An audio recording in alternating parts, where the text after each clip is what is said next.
Assalamualaikum and hi, my name is Ahmad Taqiyuddin bin Baharuddin. I am from Bachelor of Occupational Therapy from Cohort BOCT at A, and today I am going to explain about meta-analysis. Okay, what is meta-analysis? Meta-analysis is a statistical technique used in research to combine and analyze data from multiple independent studies that have investigated a similar research question. The goal of meta-analysis is to provide a quantitative summary of the result from these studies to draw more robust and reliable conclusions than can be obtained from any individual study alone. Meta-analysis involves a systematic review of the literature to identify relevant studies, then extracting data from these studies on specific variables of interest. The data from these studies are then combined using statistical method to estimate an overall effect size, which represents the magnitude of the effect being studied across all the included studies. Meta-analysis is often used in fields such as medicine, psychology, and education to help resolve conflicting findings and to provide a more comprehensive understanding of a particular research question. It can also be used to identify areas where further research is needed. Next, conducting a meta-analysis. How to do meta-analysis? Step by step. Step 1. Define the research question. Identify the research question or hypothesis that will guide the meta-analysis. The research question should be specific and clearly defined. Step 2. Conduct a systematic literature review. Conduct a comprehensive search of the literature to identify all relevant studies. The search should be systematic, transparent, and reproducible. Step 3. Screen studies for inclusion. Screen the studies identified in the literature review for inclusion based on predefined criteria such as a study design, population, intervention, outcome, and quality. Step 4. Extract data from studies. Extract relevant data from each study, including study characteristic, participant characteristic, intervention details, and outcome measures. This data can be collected using a standardized data extraction form. And for the step 5, assess study quality. Evaluate the quality of each study using appropriate tools such as the Cochrane's risk of bias tool or the Newcastle-Ottawa scale. Step 6. Conduct statistical analysis. Conduct a statistical analysis of the data using appropriate method such as random effect or fixed effect models. The analysis should be guided by the research question and the data extraction from the studies. Step 7. Assess heterogeneity. By assess the degree of heterogeneity between studies using appropriate statistical tests such as the Cochrane Q test or the 12 statistic. Step 8. Conduct sensitivity analysis.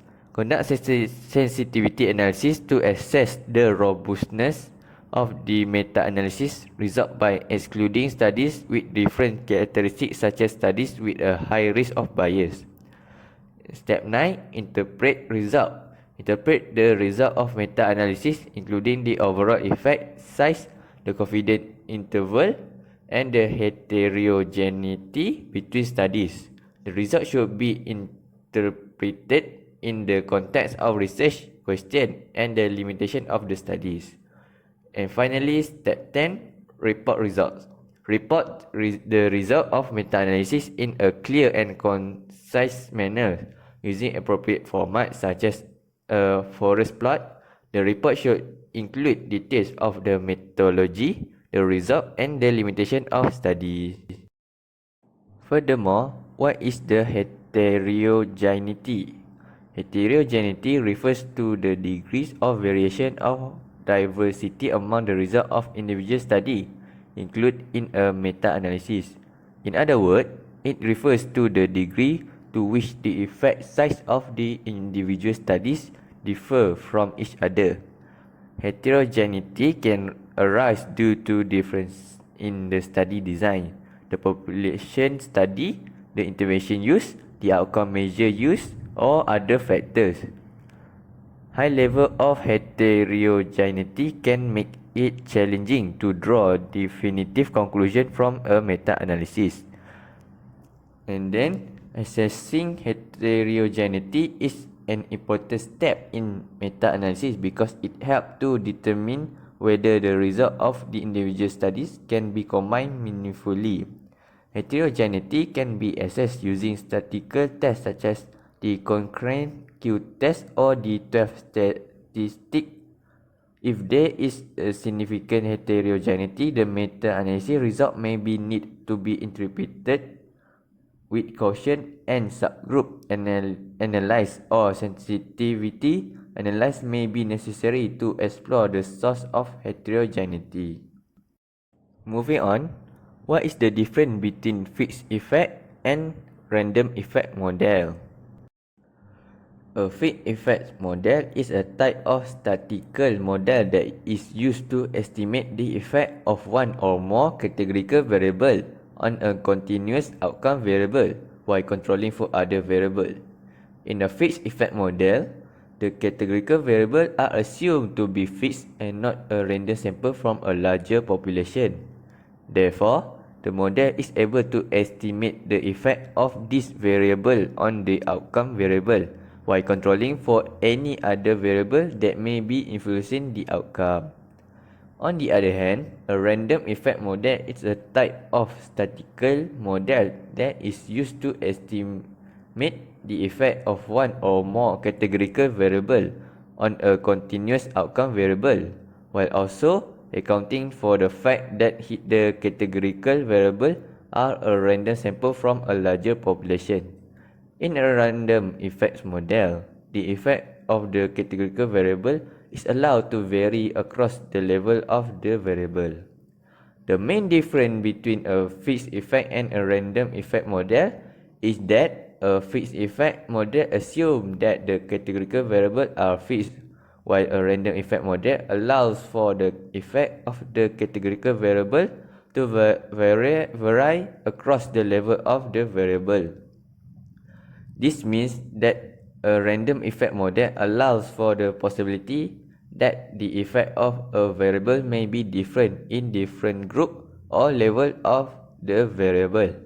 In general, fixed effect models are appropriate when the goal is to estimate the average effect of a variable within a group, while random effect models are more appropriate when the goal is to estimate the overall effect of variable across multiple groups.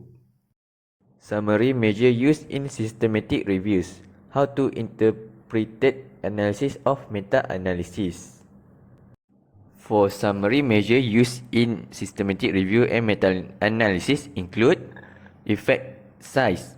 The effect size is a quantitative measure or the magnitude of the intervention effects.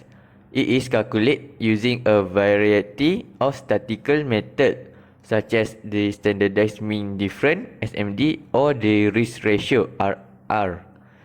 Okay, next, confidence interval.